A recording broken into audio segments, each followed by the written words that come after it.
Le gouverneur de la province de Lomami, Maître Iranvan Kalombo Moussoko, a procédé ce vendredi 26 juin au lancement officiel du programme d'investissement pour la forêt et la restauration des savanes piforescentes lors d'une cérémonie organisée dans les territoires d'Ingandajika. Ce programme ambitionne de renforcer la gestion durable des paysages forestiers et de restaurer les écosystèmes dégradés tout en améliorant durablement les conditions de vie des communautés locales. Cette cérémonie marque le démarrage effectif des activités du programme dans la province de Lomami après plusieurs jours de préparation consacrés au renforcement des capacités des agences locales d'exécution alliées chargées de mettre en œuvre différentes interventions sur le terrain. En prélude au lancement des opérations, les membres des alliés sélectionnés ont bénéficié d'une session de formation intensive de 5 jours. La clôture de ces travaux a réuni les autorités provinciales, les chefs de groupement, les responsables administratifs locaux, ainsi que plusieurs partenaires du programme. Au cours de son intervention, le représentant du coordonnateur national de l'unité de coordination des PIF, IC-PIF, Yannick Luamba, a présenté les organisations retenues pour assurer l'exécution du programme dans les territoires concernés.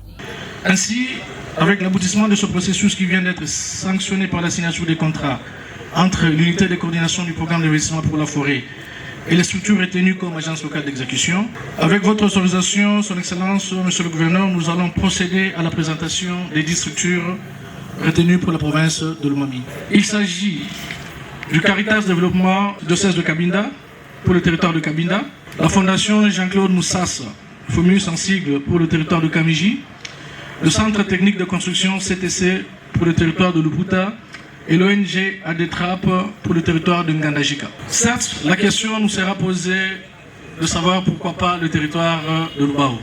C'est ici le lieu de le signifier solennellement que le territoire de Lubao, dans la province de Lomami, à l'instar du territoire de Dekese, dans la province du Kasaï, sont concernés par une activité particulière qu'on appelle le développement et la mise en œuvre des activités en lien avec la concession forestière des communautés locales. Le gouverneur de province a insisté sur la responsabilité qui incombe aux agences locales d'exécution dans la gestion des ressources mises en leur disposition. Il a exhorté les bénéficiaires à faire preuve de rigueur, de transparence et de professionnalisme afin de garantir le succès du programme. Pour ma province, le PIFORES représente bien plus qu'un simple programme environnemental.